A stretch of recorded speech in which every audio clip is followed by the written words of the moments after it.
Welcome to Energising Life with AKR Fitness. I'm Jase, your hostess with the mostest. And as usual, I'm joined here with Lynsey.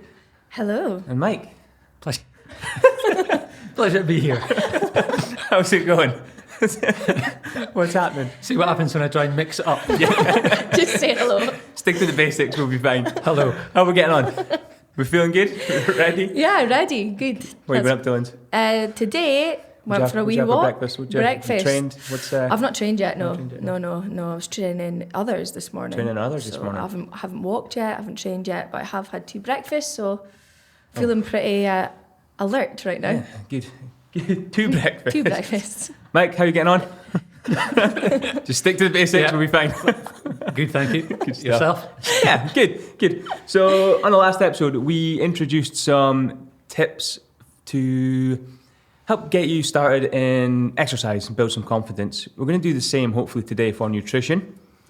But first, I want to almost just chat a little bit about the problem with nutrition. So why is it so difficult? I think, first of all, it can be, again, like walking into a gym, quite daunting and overwhelming with the amount of information that's out there. Have you ever Googled nutrition? I don't want to. Just Google nutrition, and I think it was like 1,176,000 million Is that pages number? come up. Don't quote me on that. Well, exactly. That's what I'm trying to say. Is like there's so much conflicting information out there that you don't even know where to start. I think the average person gets frustrated. Typically people are like, oh, eggs used to be good for you, then they were bad for you, then they're good for you, and it's easy for people to just throw in the towel. Yeah, there's loads of that though. Fruit, carbs. Oh, we could go on butter. So butter. Then you put butter in your coffee. There was a craze for that. Yeah. So it's bizarre some of the things. And then that you come out. don't even get started with fat Coke and Diet Coke. Oh yeah, and Red Coke. Yeah. All of it. And just so many trends, so many fads, so many different hacks or tricks in order to get the result. And quick fixes. It leaves confusion for people, I think. And then the other thing is food is far more than just nutrition and fuel. Yeah. Then there's like a big life, social aspect. Emotional aspect. People often attach it to their identity. I spoke a couple of episodes back about following the paleo diet, and it can very much become an identity for people. Mm-hmm. Also, vegan, vegetarianism, things like that. So food is a multifactorial thing, and also it's, you can't avoid it in your life, I made reference to people with alcohol. People can actually just say, well, do you know what? I'm finding my relationship with alcohol challenging. I'm going to take some time out from it. Yeah. But you can't really do that with food. You can't do that with food. No, You're not going to last long, are you? And it's hard to control the environment because, every shop you go into, there's all sorts of foodstuffs screaming at you from the shelves. And I think as well, it's like in our culture to go out and enjoy a meal. Yeah. Yeah, and that meal may be 1, 2, 3 courses. You might like to do that 3, 4 times a week. Yeah, it's a little bit different from the sort of scavenger, hunter-gatherer lives that would have lived way back when. It's, everything's just so accessible and tasty. Yeah. Mm-hmm.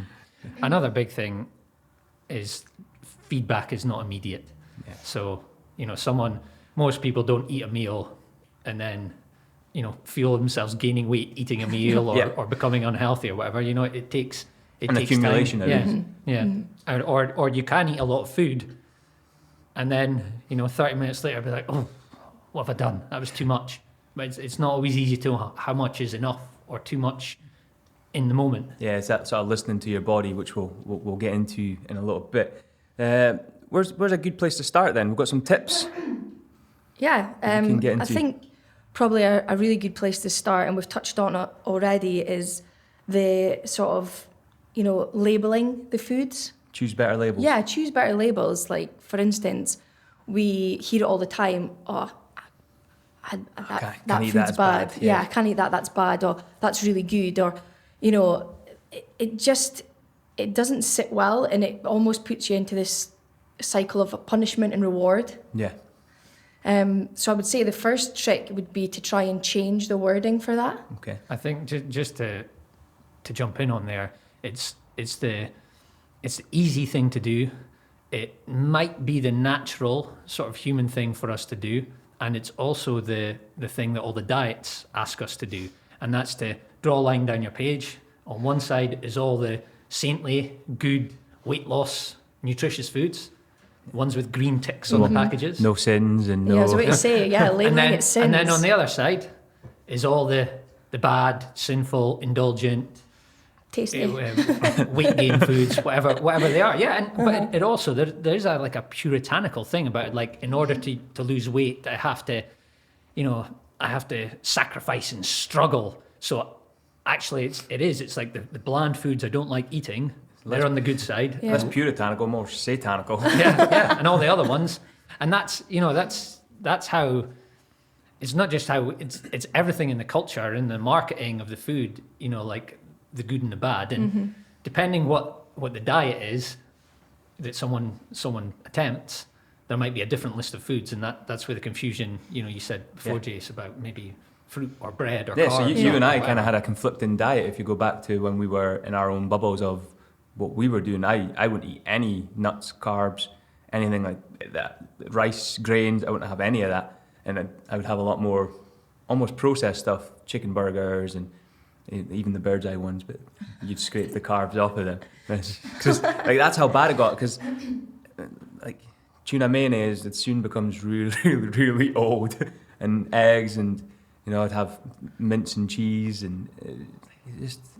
Even with like the older generation, and I mean like my mum and my grandma, they would be like, oh, I can't have that. Shout out to Linda. I can't have that. It's fattening. It's too fattening. I'm not having that. Yeah. I'm like, is it though? Is it really? Well, here's what it falls down. So this is not our recommended. This is like the typical approach. So step one, compile your list of good and bad foods, right? Either that comes from a diet or society has already made the list for us in many ways, right? Step two, avoid all the bad foods and eat only the good foods, right? That's the approach. Yeah. But the problem is, inevitably, you're going to eat something off the forbidden food list, because either you've done well, I've been good this week, and so you deserve it, or, how do you celebrate? Well, you give yourself a treat. Yeah, it's a reward. Or you feel like crap, so you need a pick-me-up. And how do you do that? You give yourself a treat. So what people don't realize is they make their list, and inevitably they're going to consume something from the forbidden list. Yeah. And then, as I said on a previous episode, once that happens, that day's ruined. But starting tomorrow or Monday, we're back to the rigid list. So in the interim, in this little window, you've got this... Game on. Yeah, exactly. Here we go. You've got this period where it's like, well, today's ruined, I may as well eat. Or, it's the person in the house who's like, right, I'm starting a diet on Monday, so what I'm going to do is eat all of the chocolate and everything in the house to get out of the way. Yeah. And it's madness, and it never gets anywhere. And that's and it happens all the time. Yeah, that's where this sort of binary approach, good and bad approach to food falls down. And I was in it over and over. And what you do is you just say, I need to be more disciplined. And, now that's a trigger food for me, so I'm going to limit that one. And your list of what you can actually eat just gets smaller and smaller. And the rules go up and up and up. Yeah. And then you're more likely to fail because you've got all these more rules up that you can't really take on. So instead of good and bad, which are arbitrary, because food can taste good, but it can't actually be bad. Your food can't go burn down an orphanage or something like that. That would be pretty bad. But it can't do that. And food cannot be fattening in and of itself. If you only ate 2 bars of chocolate every day, Jason's gone. Jase. I just had an image of like a pineapple just going to burn down the orphanage. Oh my God. Pineapple is good. Is it? So food, even the so-called bad foods, aren't fattening in and of themselves. Yeah. Because if you're on a desert island and all you ate were 2 chocolate bars every day, you're not going to gain fat. No, you're going to stay alive. So the labels don't mean anything. So we want to choose ones that actually describe the food more accurately, I guess, would be the way. So the ones we like to use here at AKR is number one, how calorie dense is the food? So per mass of food, how calorie dense is it? So cheese, for instance, quite calorie dense. Spinach, less so. Doesn't mean cheese is bad and spinach is good or anything else like that. but it's a property that the foods have. Then how nutrient dense is the food? So we know, again, fruits and vegetables typically have nutrients in them, meats. So it's like the quality things. of it as well. Yeah, how much vitamins and minerals that support our health are in the food relative to its weight. So rice cakes, for instance, very little calories, but also probably not particularly nutrient dense either. So how calorie dense, how nutrient dense, how filling or satiating is the food? So foods... Satiating. I'm not going to even try it. Foods that... typically it's been found that foods that are protein dense tend to be more filling, but also foods that are not calorie dense means you can eat a far bigger food volume as well. So a big salad or something like that. So food volume is literally filling it. It fills you. Yeah. And then the fourth one is how enjoyable is the food? Because as we said before, if you never get to eat the things you enjoy, it's a ticking time bomb before you go totally off track with the food. And so a better approach is to find the balance, in the larger context of your day or even your week. It's like, okay, where can I get the right amount of calories, plenty of nutrients, vitamins and minerals that support my health. If I'm trying to lose weight, it would be in my interest to pick foods that keep me full so that I'm not feeling overly hungry all the time. So you're not going to the cupboard every 2 seconds and grabbing the next best thing. Yeah, because you can't just willpower your way to Willpower will run out very quickly. And then again, the fourth one is like, do I enjoy my life? Can I eat things that I enjoy? Because if not, again, and that's the thing with putting that label into the bad category. Say your friends are asking you out for a really nice meal, you want to go out, but you've looked at the menu and there's nothing there that's in the good category. How's that enjoying your life? So it's things like that you need to consider as well. And don't get me wrong, if you're eating out, like you said, maybe some people 3 times a week sounds like a lot for me. But same. But a lot of people do with work and things. Yeah, and then so you might need to start thinking about, okay, there might be a lot of calories here, so that's a lot of calorie dense foods. Maybe I need to pick something that's not so calorie dense in this meal, for instance. Or throughout, you know that you're going for a meal, so maybe throughout the day. Which takes us on to because it's not just the one food or the one meal, but it's the day or it's the an accumulation week. of calories over a period of time. Yeah. The second tip we've got is eat at consistent times. Mike, you want to explain a little bit about that for us? Yeah, well, I think aside from doing not so helpful approaches in my nutrition in the past, another thing that on reflection was an issue for me was I got to this stage where I was just eating like constantly or randomly as well. And I think going back to my football days, I think I trained myself to eat when I wasn't hungry. So, if you got football training at 6 o'clock... You didn't mention you played football. If you got football training at 6 o'clock, you can't be eating at 5:30. No. So maybe I need to eat a little bit earlier or eat a bit later. And so there's times where you have to take fuel on board to support the sport. And there's times where you just can't be eating too close to performance and things like that. I think I can relate to that with just working shifts and being in here. So I'll have breakfast at 5:30 in the morning, and I know I've maybe got a break at 8:30. I'm not hungry, but I know I'm not going to be able to eat till lunch. But I need the energy to get me through, and I'm like, and I just eat it. But it's to do with the fuel side of things. Yeah, and so for me, I think I essentially train. So we've got natural signals in our body, like leptin and ghrelin. Yeah, appetite and fullness. And if we tune into them, our body should tell us if we need food or not, effectively. But so many of us don't tune in very well, and I think I trained myself not to because of that. And so one thing that was a big thing for me was just saying, okay, let's actually start calling my meals breakfast, lunch, and dinner again. Rather than just like eating randomly and sporadically and things like that.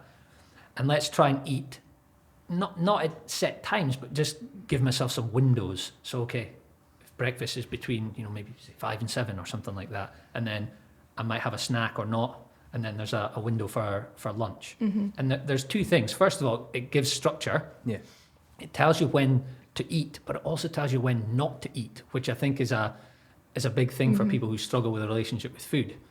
And also, it makes it far easier to create little substitutions. So let's say I've planned my breakfast, I've got my lunch, and often people find in offices it's always someone's birthday, there's cupcakes or something brought in. Now I can decide, okay, well, I can have that cupcake, and then I can just take some calories out of lunch if need be. Or it's far easier to just sub things in, should you choose to, if you know how much you're going to eat and when. I think going back to the calendar thing and sort of slotting it into your day, I think doing that with anything in life is like plot out your day and know exactly what's happening. But with the food, it gives you that opportunity to, I've worked with members who have sat at the desk all day and not had a chance to really get up and like feed themselves, and all of a sudden they get to night and they're starving and they delve into the fridge. So I think just setting the times throughout the day in the calendar to step away from the desk and have that opportunity to eat. Yeah. So you know that you're getting it. And I think added to that, it also helps you learn how much is the right amount at each meal. So one other thing I like to try is, like, whether someone eats 1 meal a day or 7 meals a day, and the research would say it's probably not different, it depends on your preference. But I think a good starting point for people is to try and eat 3 or 4 meals. And so if I know if I'm having my breakfast and I'm not eating again till lunchtime, which might be 4 or 5 hours, if I'm starving after 2 hours, well then I probably didn't have it. You're not eating exactly. enough. And similar at lunch. So by having this, it's almost not setting eating times, it's setting the times you're not going to eat. And if you know you're not going to eat for 3 or 4 hours, and you're going to take on board what you fill need your at that boots. time. It helps you adjust how much you put on your plate. Yeah. So you know how much to eat. And then if you're getting hungry 45 minutes before your next meal, then it's probably the right time. You can sit with that hunger, get used to what it feels like, and that's where it comes to listening to your body, really. Yeah. And whereas if you're getting hungry constantly every 2 hours, then okay, you're maybe not eating enough calorie dense foods at your meal, or you're maybe not eating enough satiating foods at your meal. So it having structure first is a great place to start, because then there's opportunities for feedback. How much do I eat, when do I eat, and you can go from there. When you're just eating sporadically, if you're haphazard all over the place, it's really hard to get the feedback and make adjustments. Did it take a lot of time to sort of, it sounds like a skill, like to practice that skill of those meal times? That takes us to point 3. It does take us to point 3. There we go. Point number 3 is practice skills, not diets. It's almost like you knew that was coming. Oh, maybe. We rehearsed that. So practice skills, not diets. So I guess we've touched on the fact that diets don't really work for people. There's research to show that diet is associated with weight gain and poorer relationship with food. So it works in the short term, like we've said, if you stick to it, but the damage after it's... All diets work until they don't. Yeah. And do you know what? Just going back to my relationship with food, I got to the stage where I remember reading this thing and it was like, what's the handbrake? What's your biggest limiting factor that's holding you back from where you want to be with food or body composition or whatever it is we're talking about, energy? And I realized, hold on, my issue isn't that I'm not eating perfect. The issue is that I'm binging once or twice a week and going totally off the rails. So actually, objective number 1 should be, let's take care of the binging. Because if I'm not binging, then physically and mentally, I'm going to be a far better place. So therefore, I was like, okay, what I have to do is remove anything that provokes binging. Yeah. So rigid attitudes towards food, trying to lose fat and lose weight, perfectionism. I had to get rid of all that stuff first. And that might have meant going through like a turbulent period of rehabilitation. Thank you, that word. You said in the last episode, in one of the episodes, it took you almost 10 years of practice. Well, it's certainly a journey of that. Like, I wouldn't say that whole 10 years was me finding my way out of it. There was a good part of that was me just digging a hole for myself, probably. Yeah. But yeah, so when you realize that the rigidity, the restrictive approaches to eating, they're not the answer, but they're the problem a lot of the times, then we need something else. And at AKR, our something else is skills. So if you think of the person who has a great relationship with food, a lot of what they do are skills that you can learn, just like any other sort of skill. You know, Jase, you mentioned Yeah, playing just guitar. like playing the guitar. So if I'm practicing my scales and stuff, if I happen to miss a few days, when I pick it back up, I'm not starting from scratch. Like I still know that skill, and it's just obviously if I work harder on the skill, I'll develop it a little bit quicker. And you don't need to be perfect, and you don't need to be every day. If you practice a skill twice a week, 3 times a week, you will improve at guitar. Yeah. And the same within the gym. If someone's learning a kettlebell swing, they can swing 2 days a week, get better at it. All right, and they can also go 2 weeks without doing their kettlebell swing, but it doesn't mean it's a total disaster. Yeah, they can just pick up and resume their practice, and it's the same. So whether it's like listening to your body, stopping when full, plating the right amount of food on your plate, eating at consistent times, they're all skills that can be practiced. And I think it's again, I used the word angst I think before, but there's far less angst. Yeah. It's far more sustainable, and you know, if you fall off track, you can just pick it up the next day. Okay, let's practice this again. I think that's a really important point, that if it does go off track, it is just the next day that you can pick it up, and you don't need to throw it all away in that one day. You can just recognise, I've had 1 or 2 biscuits more than I might have the day before, but it's not a big deal. Yeah, I'll go another layer. Like sometimes I've seen me nowadays be like, right, well, that wasn't exactly how I wanted that to go. What can I do in the next 20 minutes that will be better for me? Or what's going to be more helpful towards where I'm going and what I want to do? So sometimes rather than just picking up the next day, it'll be like, right, I'll just go from now. What's the next best thing? What's the next best thing? And that change of mindset did take me a long time to recognise. I mean, it was probably up until a few years ago I was still having cheat meals. So, but even then it was, what's the next best thing I can do today, right now, and I'd go from there. The other thing is you don't have to solve everything at once, which is what a typical diet is. It's all or nothing, like we spoke about. But the great thing with looking at it as a set of skills is you can just focus on one aspect of your nutrition. So it might be like, do you know what? Breakfast kind of takes care of itself, as does lunch, but it's when I get home at night and I'm tired. Yeah. Okay, let's work around that. It could be, and we can break away. We can have guidelines and we can have skills. And a guideline might be wait 20 minutes after my meal before going back for seconds or dessert. A guideline could be eating, taking a certain period of time to eat. Yeah, we've had members that have actually put on a timer to see how quickly they got to 5 minutes and they were nearly finished, and they thought to themselves, oh, hold on a minute, and they'd set it for 10. Yeah. And it was just a realization, oh, I'm going too fast here. Yeah, so some of these are just little guidelines to set some structure. It might be eat 4 times a day, again, put your fork down between meals, plate a balanced meal, things like that. And then there's the other side, which is the skills, which typically are listening to your body. So tuning in, stopping when full.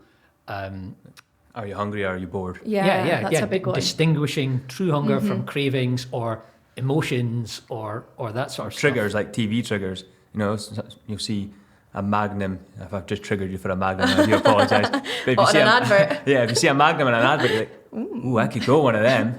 And that like trigger foods is always a bad one for me anyway. Yeah, and also, I think a really important skill is flexibility. So sometimes saying yes, I'm going to have a Magnum, and other times saying no, it's okay. I don't actually want. Don't have any in the freezer. Yeah. And I'm not walking to the shop. Yeah, I'm not. Yeah, so I think some useful stuff on skills. We do have. Do you want to talk about? Well, we've got a set of 7 lifestyle skills that we practice here at AKR. I think 4 of them are specifically nutrition focused. Yeah, and then the others are lifestyle habits. Yeah, We'll save them for another podcast, maybe. Get into them a bit deeper. Yeah, so we might dive into that in season 2. Season 2. Ooh, we're getting a season 2. All right, we've got one more tip just to sort of round this off, and then we'll go. I'll summarise the part. I'm moving on. Then we'll stop. Tip number 4 is, and it's probably one of my favourite tips. It's I don't know why I love saying it. Is eat like an adult. Who wants to take that one? I think for me, when I'm working with members and I say eat like an adult, you actually get a laugh, like a wee chuckle from them. Because they know. Because they know. Exactly. They know, yeah. Like, if, for instance, if you're we can all go shopping. We're adults. We can do what we want. However, You have adult money. you know, if you're going to pick up the Turkey dinosaurs.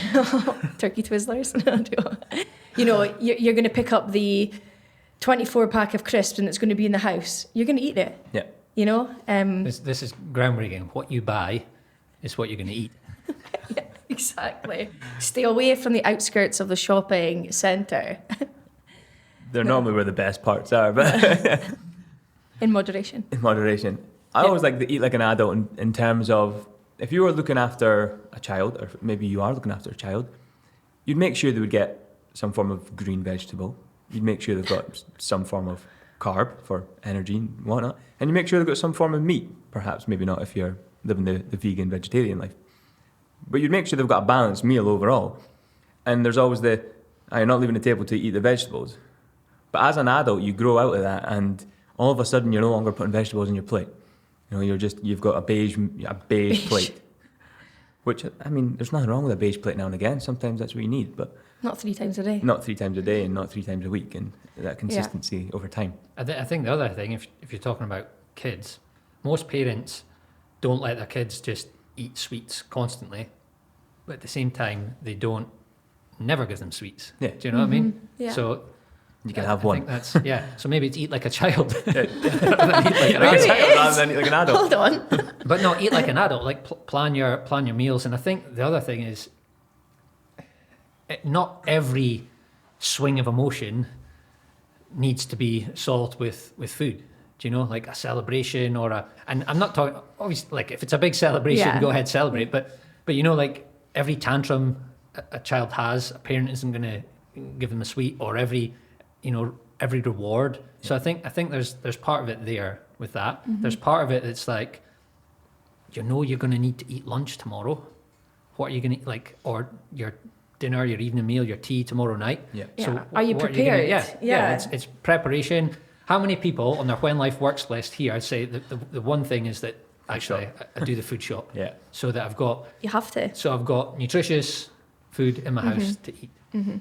I think another important one that might to some people sound contradictory on this, I like this idea of it's autonomy, but it's I'm an adult, I can eat what I like. And people think that means, oh no, I'm going to go way off course with this one. But I think there's something empowering by giving yourself permission, which is the opposite. We spoke about the good and bad list. As soon as I say I'm not allowed to eat all of these foods, well, then there's the desire to have them because they're scarce, they've increased in value. Mm-hmm. If, on the other hand, you say, well, hey, if I want to eat 3 jars of Nutella today and nothing else, then, that's what I'll do. Go for it and see how you feel. But what happens is typically you go, well, actually, I don't really want to do that because I want to feel good and I want to manage my body composition and I want to, and there might be the odd day where you do it. Like you say, you might do that for a couple of days just to get over the restrictive behavior of the past. But sooner or later you're like, this isn't actually all that enjoyable. The reason that it was so desirable was because you were restricting. Yeah. So I think a really powerful mindset to adopt is, I'm an adult, I can eat what I like. Do you want to have 10 bits of cake? Actually, do you know what? Like maybe one would do me. Yeah, it's like catching yourself before you do it. It sounds like. Yeah. Asking that question: do I really want this? Is this going to make me feel better? Yeah, it's letting go of all the should do's and have to's, and it's like, right, what do I get to do? Mm-hmm. And I think one more. There's a line you can tell I'm passionate about this stuff. I think because of being through a journey with it. But there's another line that I really like, and don't get me wrong, I still have my moments, everyone does, where they overeat and they think, geez. Mm-hmm. I like to call it Christmas Day fool. Christmas Day fool. Oh. But if you need a nap after eating, you've gone a bit too far. Christmas Day fool. The line, I couldn't say who, but I think it's from one of these Greek philosophers, and it's, enough is as good as a feast. And I remember thinking about this and going, that's brilliant. So let's say you're eating a packet of biscuits or Jaffa cakes. I like Jaffa cakes. So you have a Jaffa biscuit cake. or a cake. It's a footballer and I'm coming out again. You have a Jaffa cake and you're like, oh, that's good. I'm going to have another one and another one. But every subsequent one that you have, or extra portion of whatever, doesn't actually bring you any more enjoyment. In fact, it's diminishing returns to the point that you've eaten the whole pack and then you're like, Now I have none for tomorrow. and I feel pretty terrible. But enough is as good as a feast. Like, it actually feels better to have enough and stop. And people think they can't do that, but the reason you can't stop is because of all the baggage of the good and bad and the restrict and binge and all that sort of stuff. Brilliant, some good stuff in There's there. some really good stuff. Some really good stuff. Do you have any closing thoughts on simplifying nutrition, some tips or anything that you do personally? No. I think it goes back to the When Life Works list for me, to prepare and plan. Prepare and plan for you? Yeah, definitely. Mike, you got anything? Yeah, it's the same thing is have a rough structure. Again, my 3 or 4 meals a day, food shop done at the weekend, plate balanced meals. Yeah. I love using sort of voluptuous food, voluminous food. Voluminous. Voluminous. Oh, there's your word of the day. Voluminous. I love using that type of food. So just once I've plated up my meal, if I know the meal doesn't look massive, I'm just going to throw loads and loads of veg and salad and stuff on that plate. Yeah. And I mean, you ever eaten a whole iceberg lettuce? It's 40 calories for the entire thing. Like, you're not going to be hungry after that. I'm telling you, you will not be hungry after eating that whole thing. What a treat. Any final closing thoughts before we wrap this up? No, I think we've said everything we need to right now. Do you have any challenges that we could offer up to the listener? Sort of plan out a food list, a food shop.